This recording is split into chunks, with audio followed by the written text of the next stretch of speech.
بسم اللہ الرحمن الرحیم۔ آج کا ہمارا موضوع سینٹنس یعنی جملے کے حوالے سے ہے کہ عربی میں جملہ کسے کہتے ہیں اور اس کے کتنے اقسام ہیں۔ جیسے لکھا گیا ہے سینٹنس یا جملہ، تو سب سے پہلے اگر ہم انگلش میں اس کی ڈیفینیشن کریں تو کہا جاتا ہے A group of words that makes complete sense is called sentence. A group of words that makes complete sense is called sentence. یعنی الفاظ کا وہ مجموعہ جس سے مطلب واضح ہو تو جملہ کہتے ہیں۔ اس کے علاوہ اگر ہم عربی میں اس کی تعریف کی طرف آئے تو جملہ اسے کہتے ہیں جس کے کہنے والے کو سچا یا جھوٹا کہہ سکے، مطلب اس سے جملے کی یا بات کی وضاحت ہو جائے کہ آیا یہ حقیقی بات ہے یا حقیقی نہیں ہے۔ اس کے بعد اس کی اقسام کی طرف آتے ہیں تو جملے کے دو اقسام ہوتے ہیں۔ پہلا قسم جملہ اسمیہ، دوسرا قسم جملہ فعلیہ۔ جملہ اسمیہ کیا ہوتا ہے اور جملہ فعلیہ کیا ہوتا ہے؟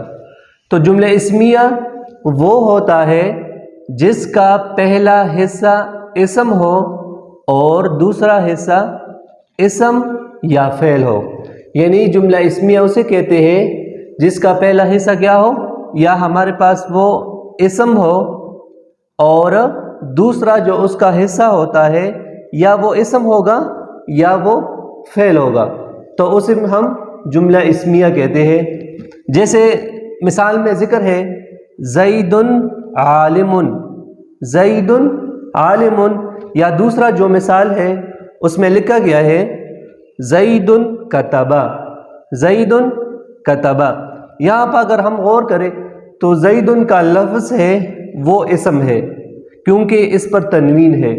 اس کے علاوہ کیا ہے، دوسرا جو حصہ ہے عالم، یہ بھی اسم ہے کیونکہ اس پر تنوین آ رہا ہے۔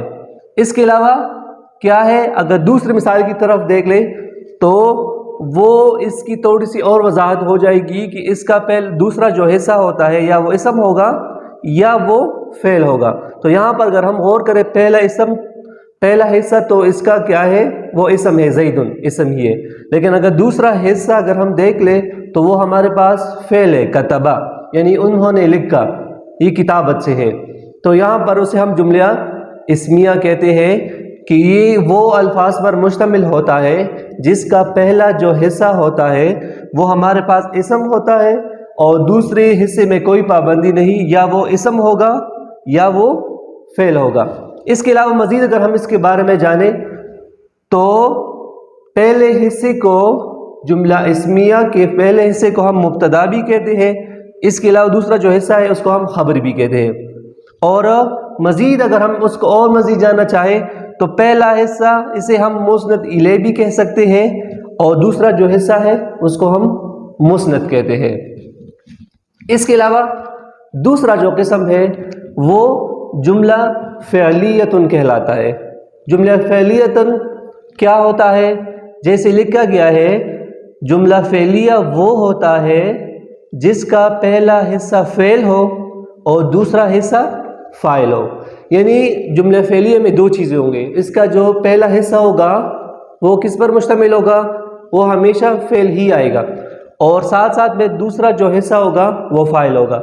جیسے مثال میں ذکر ہے عالم زید، عالم زید، زید نے جانا یا زید کو معلوم ہوا۔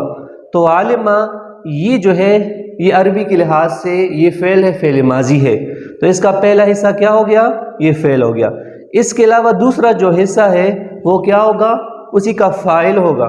عالمہ کس نے جانا، جو اس کے ساتھ لکھا گیا ہے زید، زید نے جانا یا زید کو معلوم ہوا۔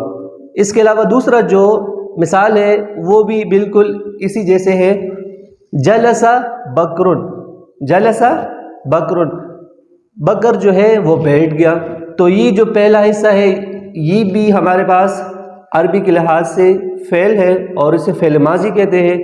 اس کے علاوہ دوسرا جو حصہ ہے وہ فاعل ہے. جلسہ بکرن، کون بیٹھ گیا؟ بکر بیٹھ گیا. اس کے علاوہ جیسے پہلے بھی ذکر کیا گیا جملہ اسمیہ میں مسند اور مسند الیہ ہوتا ہے، جملہ فعلیہ میں بھی ہمارے پاس دو پورشن ہوتے ہیں. پہلا جو حصہ ہوتا ہے اس کو ہم عربی میں مسند بھی کہتے ہیں. اس کے علاوہ دوسرا جو حصہ ہوتا ہے اس کو عربی میں مسند الیہ بھی کہا جاتا ہے. بہت شکریہ.